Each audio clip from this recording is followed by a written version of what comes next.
It began on a clear Tuesday morning. The giant ships appeared in the sky without warning. 7 of them, each as big as a city, hung above major capitals around the world. News stations showed the same scenes everywhere.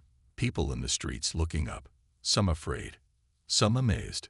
In Seoul, Dr. Tadwan Kim watched the news from his small university lab. He was 34, with tired eyes and messy hair. Papers covered with complex equations lay scattered across his desk. For years, he had worked on theories about space travel that other scientists laughed at. Now, as he stared at the alien ships on his screen, his hands shook. "They're really here," he whispered to himself.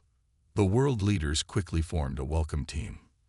They chose top officials, famous scientists, and military commanders to meet the aliens. Someone remembered Tadwan's unusual papers about quantum physics and space travel. They added him to the team at the last minute. 3 days after the ships arrived, the aliens sent down their own team. They called themselves the Veltari. They looked almost human, but with pale blue skin, large eyes, and 6 fingers on each hand. They moved with a strange grace that made humans seem clumsy in comparison. The meeting took place in a large hall at the United Nations in New York. Taiwan sat in the back row, away from the important people. He watched as the Veltari leader stepped forward. "We are pleased to meet the people of Earth," the alien said in perfect English. "We are the Veltari Collective, travelers from a system you call HD 40,307. We have watched your world for some time." The human leaders asked many questions. The Veltari answered calmly, explaining they had mastered space travel thousands of years ago. They had found Earth while mapping this part of the galaxy. "We wish to establish friendly relations," the Veltari leader said. "We can offer some of our technology in exchange for resources your planet has that are rare in the galaxy." During the break, Taiwan gathered his courage and approached one of the Veltari scientists. The alien was studying a display of Earth's scientific achievements. "Excuse me," Taiwan said, his voice quiet but steady. "I have some theories about quantum resonance that might interest you." The Veltari turned slowly. Its large eyes looked down at Taiwan. "I have read your species' understanding of quantum physics," the alien said. "It is basic. But my work shows that by creating a specific resonance pattern in the quantum field, we cooled." The Veltari raised a 6-fingered hand. "Young human, your people are centuries away from such understanding. Your mathematics cannot yet describe what you are trying to grasp." Taiwan felt his face grow hot. "If you would just look at my equations." "Perhaps another time," the alien said, already turning away. "Today is for establishing broader relations between our peoples." Taiwan stood there, holding his tablet with years of work on it. No one had truly listened to him before. He had hoped the Veltari would be different. Later, when the agreements were signed, the Veltari promised to share medical technology and clean energy systems. In return, they wanted mining rights for certain rare minerals and permission to study Earth's diverse biology. As everyone celebrated the historic agreement, Taiwan sat alone. He watched the aliens carefully. Their eyes moved quickly, taking in everything. Their smiles never reached those eyes. That night, as he flew back to Seoul, Taiwan looked out the airplane window at one of the Veltari ships glowing in the distance. He couldn't shake the feeling that the aliens had gotten exactly what they wanted, and what they wanted wasn't friendship. He opened his tablet and began typing new equations. If the Veltari wouldn't listen to him, he would just have to prove them wrong. 5 years passed since the Veltari came to Earth. Life had changed for everyone. The aliens kept their promise to share some technology. Hospitals now had machines that could heal broken bones in days. Cars and homes ran on clean energy. But people began to notice that the Veltari always kept their best technology secret. Taiwan still worked in his lab at Seoul National University. His office was bigger now, but still messy with papers and books. His hair had gray streaks even though he was only 39. On his wall hung a chart showing the locations of all Veltari mining operations on Earth. There were many more than most people knew about. One rainy morning, a young woman knocked on his office door. "Dr. Kim, I'm Ju-Bun Park. I applied to work with you." Taiwan looked up from his equations. Ju-Bun was 26, with short black hair and bright, determined eyes. She held a folder of papers. "I read all your work on quantum resonance," she said. "I think you're right about the dimensional shift possibility." Taiwan raised his eyebrows. Few people understood his theories, and fewer believed them. "Come in," he said. "Tell me what you think about this." He showed her his latest calculations. Ju-Yun studied them carefully, then pointed to one section. "Here," she said, "if we add a rotational vector to the field, the energy requirements drop by half." Taiwan stared at her correction. She was right. He had missed it. "You're hired," he said simply. They worked together for 6 months. With Ju-Yun's help, Taiwan's theories improved greatly. They built a small device that could create a tiny quantum tunnel, the first step toward new space travel technology. One day, Commander Gai-seok Choi visited their lab.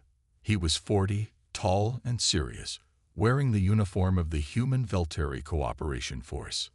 "Dr. Kim, Ms. Park," he said formally, "the Velteri Scientific Council has asked about your research." Taiwan froze. Why would they care now? They ignored me for years. "Their sensors detected unusual energy patterns from your lab," Gai-seok explained. "They want you to present your work to them tomorrow." Ju-Yun smiled excitedly. "This is our chance. They'll have to take us seriously now." But Gai-seok's face remained serious. "Be careful what you share.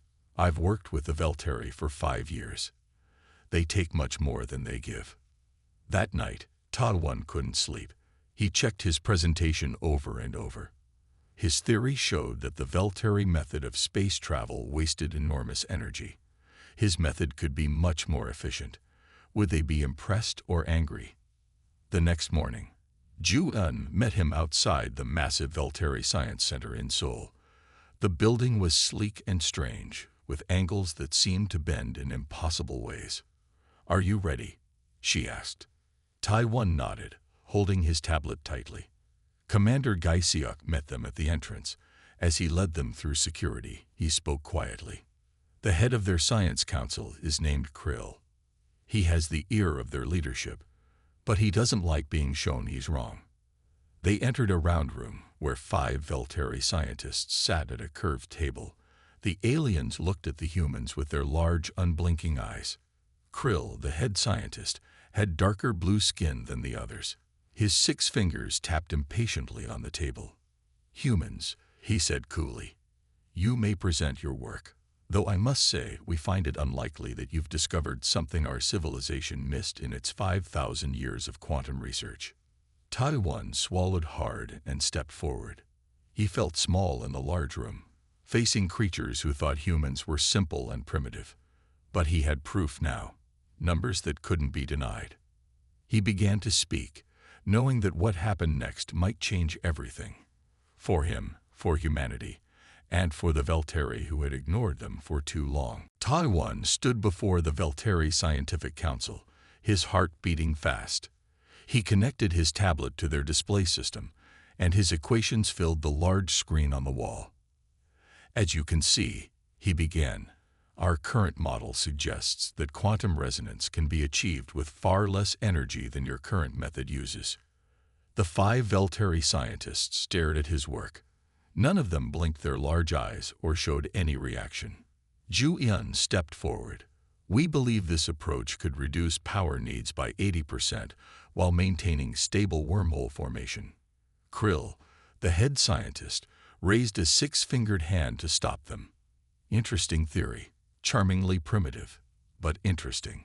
Taiwan felt his face grow hot. "It's not just theory. We've built a small working prototype that." "A prototype?" Another Velteri scientist laughed, a strange sound like bubbling water. "Human technology cannot possibly create even a micro-quantum tunnel." "But we did," Ju-Yun insisted. "We can show you the data." Krill sighed. Young humans, your mathematics is fundamentally flawed. This section here, he pointed to part of Taiwan's equation. This assumes a constant dimensional membrane stress. But as any beginner knows, membrane stress varies in 11-dimensional space. Taiwan shook his head. No, we accounted for that variation here and here. He pointed to other parts of his equation. The Veltari scientists exchanged glances. One of them whispered something to Krill. Your approach is creative, Krill finally said. But it violates several basic laws of physics as we understand them. It simply cannot work. But our tests show, Taiwan started. Your primitive testing equipment must be giving false readings, Krill interrupted. If you had access to proper Veltari scientific tools, you would see the flaws in your work. Then give us access to your equipment, Zhu Yun said boldly. Let us prove it to you. The room went silent. Commander Gai Siok, who stood by the door, looked uncomfortable. Krill's face hardened. That would be impossible. Our most advanced scientific equipment is not for human use. Your species is not yet ready for such responsibility. Not ready? Taiwan asked, his voice rising. But you're using our planet's resources. Shouldn't we be equal partners? Equal? Krill stood up. He was much taller than Taiwan. Your species still fights wars over land and religion. You polluted your own world for centuries. You are children, and we are guiding you toward maturity. But that takes time. One of the other Veltari scientists spoke up. We appreciate your enthusiasm, Dr. Kim. Perhaps in another century or two, your people will be ready to help with real space science. The meeting ended shortly after. Taiwan, Zhu Yun, and Jai Siok walked silently out of the Veltari Science Center. Rain fell softly on the streets of Seoul. I told you they wouldn't listen, Jai Siok said quietly. Taiwan clutched his tablet, his knuckles white. They didn't even look carefully at our math. They just assumed we were wrong because we're human. Zhu Yun kicked a small stone on the sidewalk. What do we do now? They stopped at a small coffee shop. Through the window, they could see the massive Veltari ship hovering above the city, glowing softly in the rain. Jai Siok looked around to make sure no one could hear them. I have friends in the military who don't trust the Veltari. They've been watching the aliens take more and more from Earth while giving less in return. What are you saying? Taiwan asked. I'm saying, Jai Siok lowered his voice even more, that if your technology really works, it could give humanity leverage, a way to stand on equal footing with them. Zhu Yun leaned in. We would need better equipment, a proper lab, resources. Jai Siok nodded. I might be able to help with that. But we would need to work in secret. The Veltari have humans who work for them, who tell them everything. Taiwan looked back at the Veltari Science Center, then at the ship hanging in the sky. 5 years of watching the aliens treat humans like children had been enough. I'm in, he said firmly. They ignored us today. Someday, they'll regret that. 2 years passed since the Veltari dismissed Taiwan's ideas. Now he worked in a very different place. His new lab was hidden deep beneath an old factory building in Incheon, 30 kilometers from Seoul. The large underground room hummed with energy. Computers lined the walls. Strange machines with glowing parts sat on metal tables. 10 people worked quietly at different stations. Taiwan stood with Zhu Yun at the main control panel. They were testing their newest prototype, version 12 of their quantum resonance device. Power levels stable at 60%, Zhu Yun said, watching the screens carefully. Taiwan nodded. Good. Let's try 70% today. A woman approached them carrying a thin metal sheet. This was Dr. Hai Jin Kang, a materials scientist who had joined their team a year ago.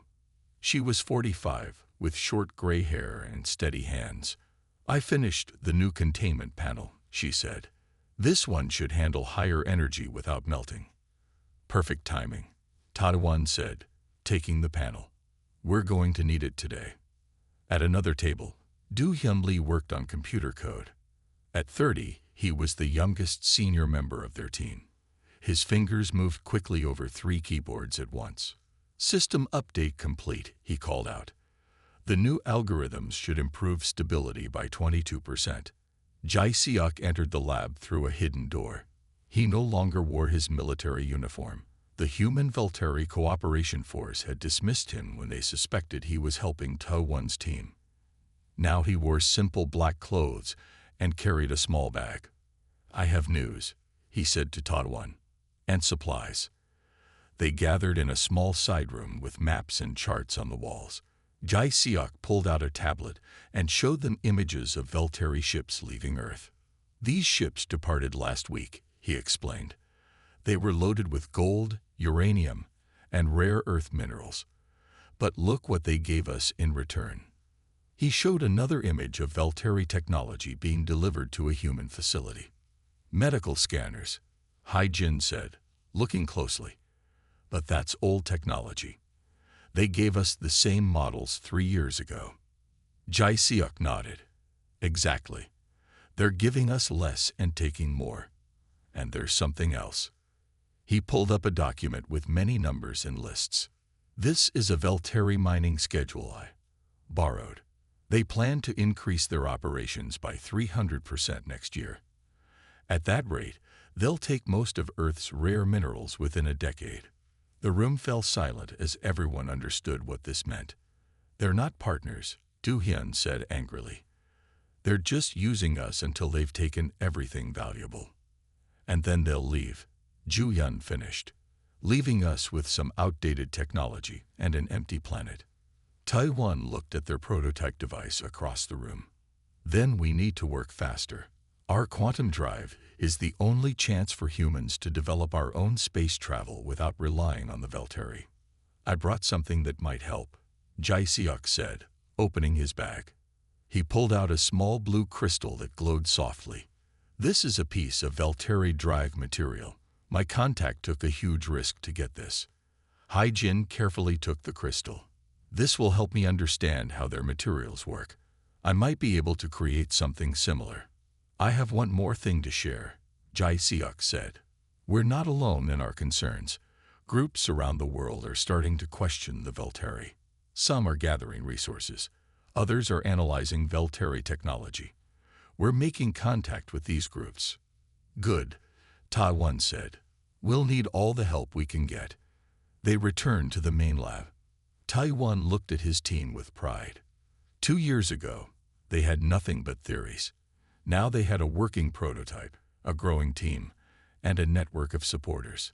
"Let's test at 70% power," he said. "It's time to show the Velteri that they made a big mistake when they ignored us." As the machine powered up, the blue glow reflected in their determined faces. None of them knew that soon, their work would change the relationship between humans and aliens forever. It was past midnight. Everyone in the underground lab looked tired but excited.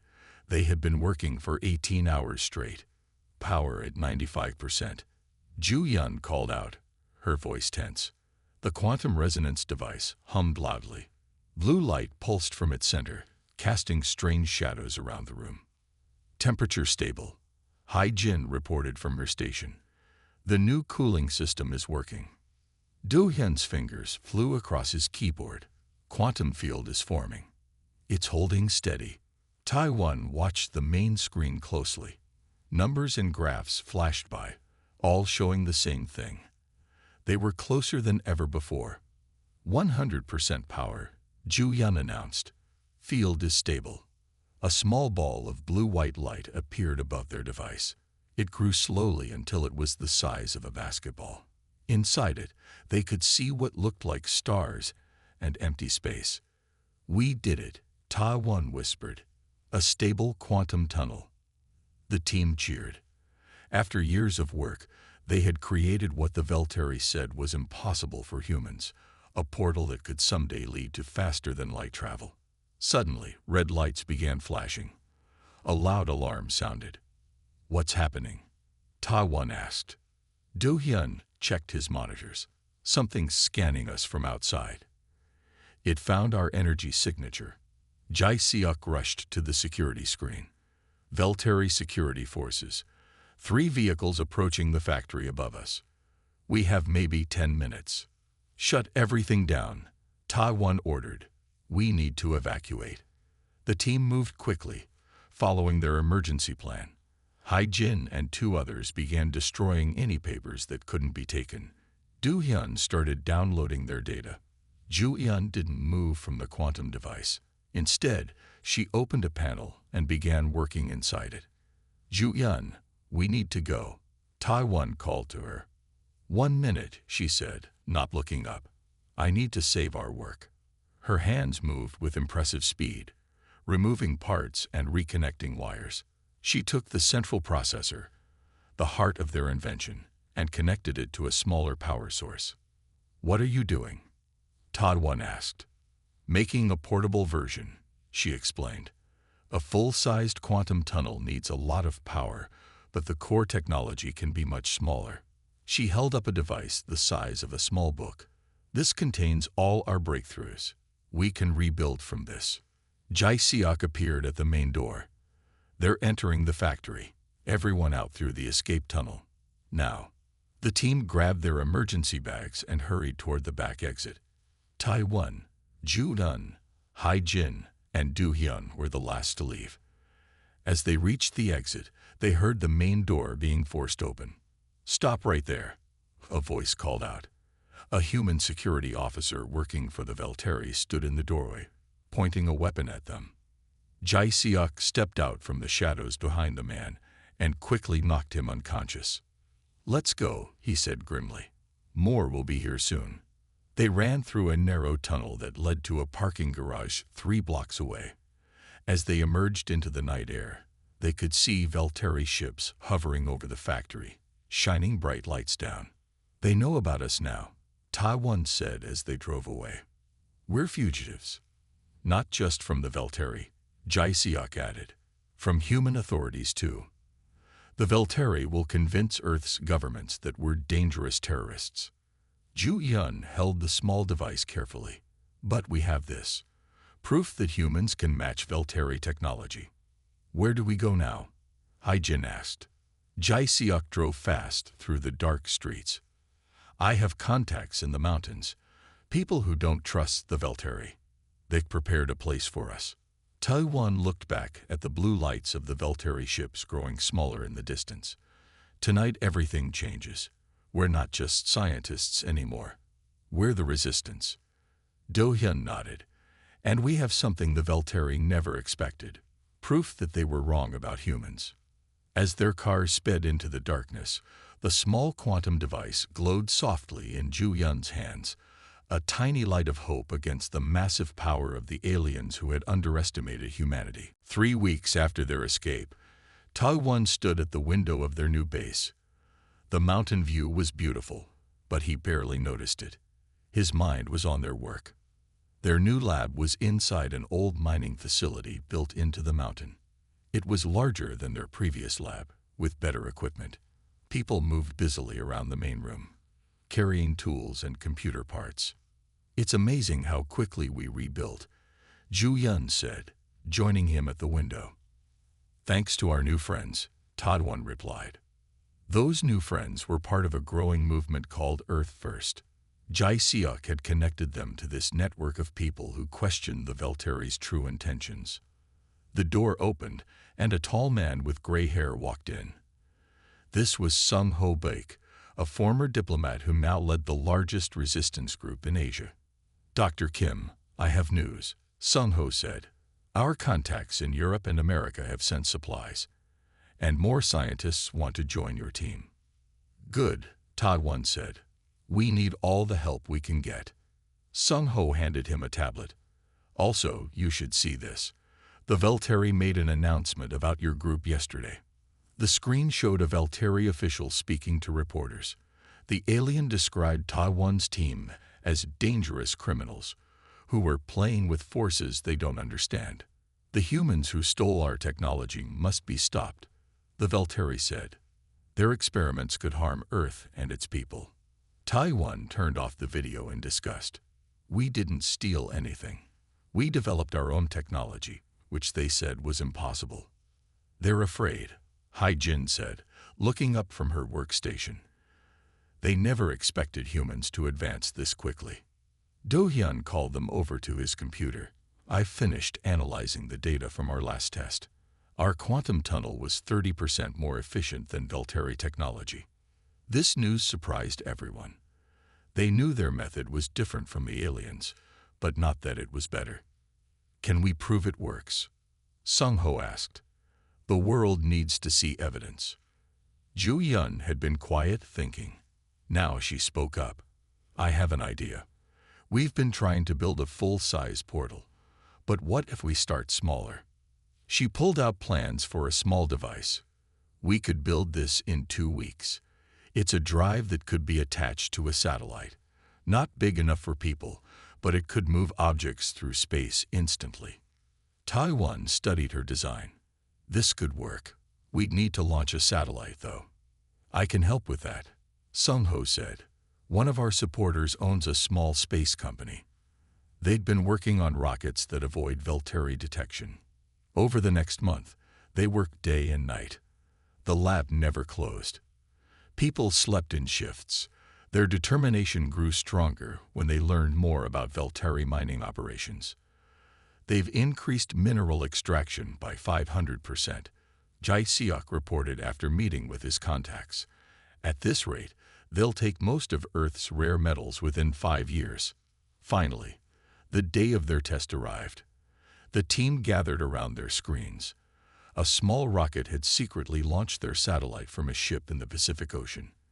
Now it was in orbit, carrying their quantum drive. Satellite is in position, Do-hyun announced. All systems are working. Activating quantum drive now, Ju-hyun said, pressing a series of commands. Everyone held their breath. If this worked, they would have proof that human technology could match or even exceed the Velteris.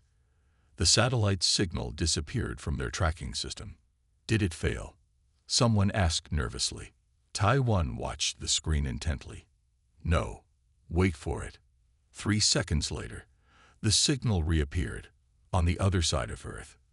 The satellite had instantly transported itself halfway around the planet. The room exploded with cheers. Their technology worked. It wasn't just a theory or a small lab experiment anymore. They had created something that worked in space, something that proved humans could do what the Velteri thought impossible. Now, Ta-Won said, his eyes bright with purpose, we show the world that the Velteri were wrong to ignore us. News of the satellite's impossible jump spread quickly despite Velteri attempts to hide it. Scientists around the world confirmed that something had moved faster than light, something the Velteri had always said humans couldn't do. 1 week after the test, the Velteri High Command called for an emergency meeting with Earth's leaders. The meeting would be broadcast live around the world. In their mountain base, Taiwan and his team watched the large screen as Krill, now the head of all Velteri operations on Earth, addressed the world. We are deeply concerned, Krill said, his blue face serious. A dangerous group of human rebels is experimenting with unstable technology. This poses a threat to all life on Earth. The camera showed Earth's council members looking worried. Most of them had worked closely with the Velteri for years and trusted the aliens. We demand that these criminals surrender themselves and their dangerous devices immediately, Krill continued. We only wish to protect Earth from their reckless actions. Sung-ho turned off the sound. They're afraid. They never expected humans to develop this technology so quickly. And they certainly never expected it to work better than theirs, Ju-hyun added. Taiwan stood up. It's time to show the truth. Are we ready? The team nodded. They had prepared for this moment. Do-hyun sat at his computer. I can break into the broadcast signal whenever you're ready.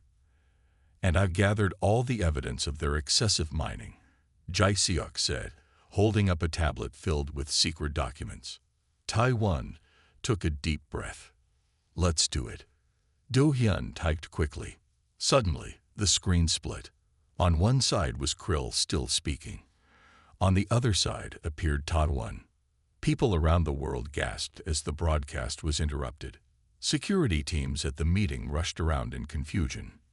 People of Earth, Taiwan said calmly, "I am Dr. Taiwan Kim. The Veltari call us dangerous rebels. But we are scientists who made a discovery that the Veltari said was impossible." On the other side of the screen, Krill was shouting for technicians to cut the signal. "The Veltari have been taking Earth's resources while giving us only limited technology in return," Taiwan continued. "They told us humans were centuries away from advanced space travel. They were wrong." Zhu Yun stepped into view beside him. "We developed a quantum drive that works more efficiently than Veltari technology. We proved it with our satellite test last week." The screen changed to show evidence of the satellite's jump, followed by records of Veltari mining operations, showing how they had taken far more than they admitted. "The Veltari aren't our guides or teachers," Taiwan said firmly. "They've been holding us back while taking what they want from our planet." In the meeting room, the Earth Council members were now staring at Krill with new suspicion. The Veltari's blue skin had darkened with anger. "These are lies," Krill shouted. "This human is a criminal, ho." The broadcast suddenly cut off. A moment later, alarms sounded in the mountain base. "Veltari ships detected," Jai-Seok called out. "Multiple crafts approaching from all directions." Outside, the sky filled with blue lights as Veltari security ships surrounded the mountain. "They found us," Hai-Jin said, looking at the security monitors. Taiwan remained calm. "We knew they would. But now the world knows the truth." Reports began coming in from around the globe. Veltari forces were taking control of key government buildings and communication centers. They were dropping their friendly facade and showing their true intentions. "They're making their move," Sung-ho said grimly. "They know their secret is out, so they're trying to take control by force." Taiwan looked at his team. Years of being dismissed and ignored by the Veltari had led to this moment.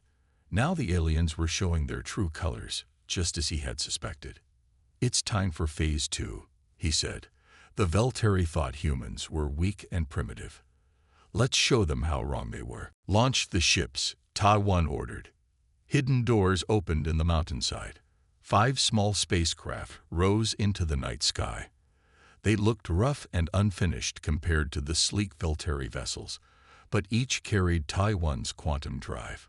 "All ships report ready," Du Hyun said from his control station. "Quantum drives are online." For months, while developing their technology, the team had also been building these ships in secret. They weren't pretty, but they were humanity's first independent step into space. 3 Veltari battle cruisers moved toward the mountain base, their weapons charged with blue energy. "They're preparing to fire," Jai-Seok warned. Taiwan nodded to Ju-Yun. "Now." Ju-Yun sat in the pilot's seat of the lead human ship. She pressed a series of commands on her control panel. The quantum drive hummed to life. In an instant, her ship vanished. The Veltari ships fired at the mountain, but their sensors showed confusion as they lost track of the human vessels. Suddenly, Ju-Yun's ship appeared directly behind one of the Veltari cruisers. She fired a special device that attached to the alien ship's hull. Immediately, the Veltari ship's lights flickered and went dark. "The disruptor works," Hai-Jin exclaimed from her ship. "Their systems are shutting down." The 4 other human ships appeared and disappeared around the Veltari vessels, moving instantly from one position to another. Each time they appeared, they attached more disruptors to the alien ships. Within minutes, all 3 Veltari cruisers hung powerless in the sky. The human ships had disabled them without destroying them or harming anyone inside. Similar scenes played out around the world. Small human ships with quantum drives appeared near Veltari vessels, jumping instantly from place to place. The aliens couldn't track them or fight back against something that could vanish and reappear anywhere. In Seoul, Jai-Seok led a ground team to reclaim the main government building. The Veltari guards were confused when their communications suddenly failed. "Your ships are disabled," Jai-Seok told the alien commander. "Your weapons don't work. Stand down." Across the world, humans took back control of their cities and facilities. The Veltari, who had always relied on their superior technology, found themselves outmaneuvered by human ingenuity. Back at the mountain base, Taiwan received reports from around the globe. New York is secure. Beijing reporting Veltari surrender. London has control of all communication systems. A message came in from Zhu ship, main Veltari command vessel located, moving to intercept. Taiwan watched on the main screen as 5 human ships surrounded the massive Veltari command ship where Krill was directing the alien forces. The human vessels looked tiny next to the giant alien craft, like small birds around an eagle. Send the message, Taiwan instructed. Zhu transmitted directly to Krill. Your forces are disabled. Your ships are powerless. Surrender now.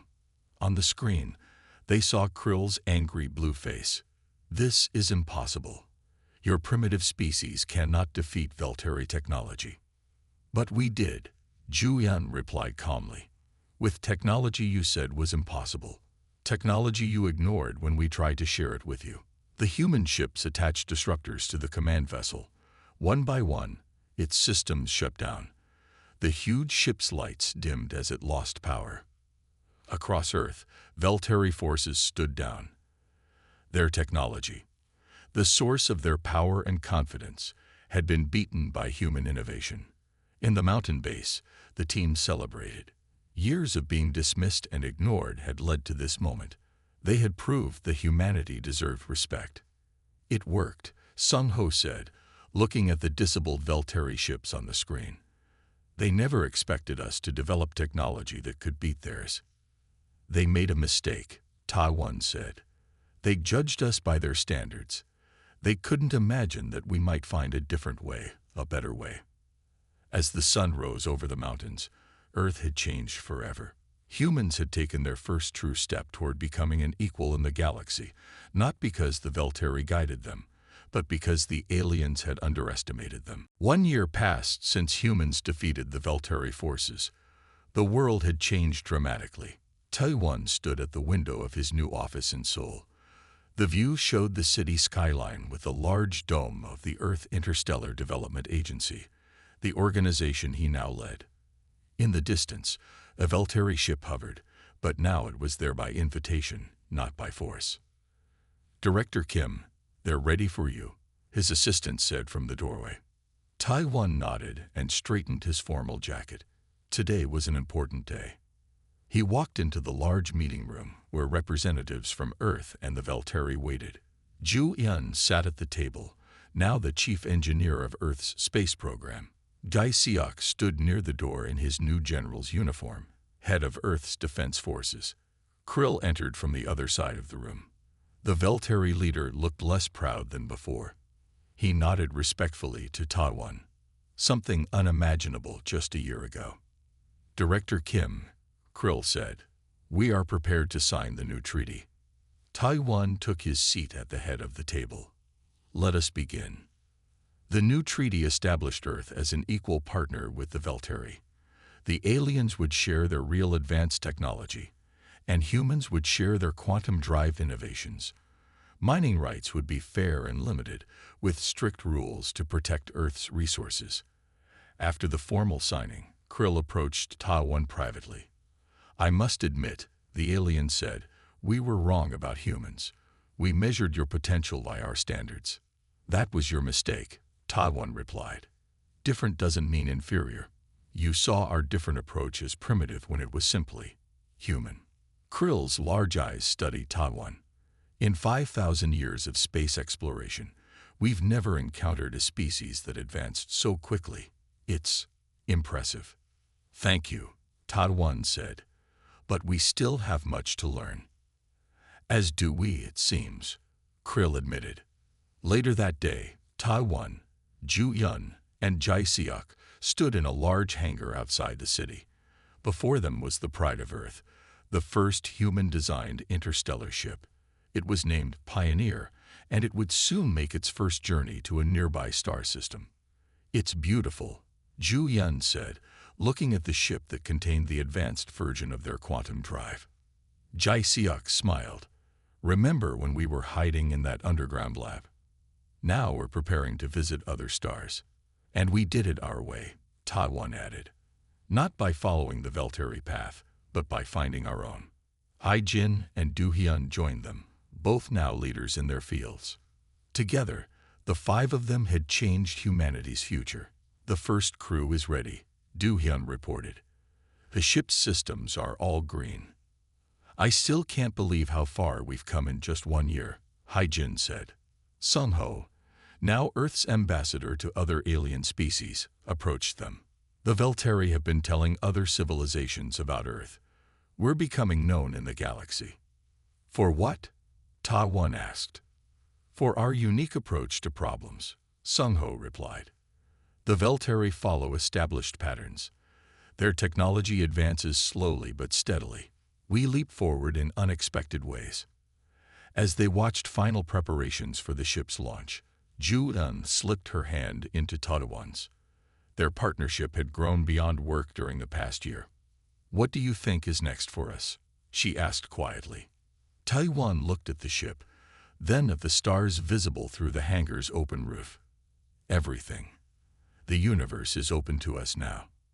Later, as the Pioneer rose into the evening sky on its maiden voyage, a crowd of thousands cheered.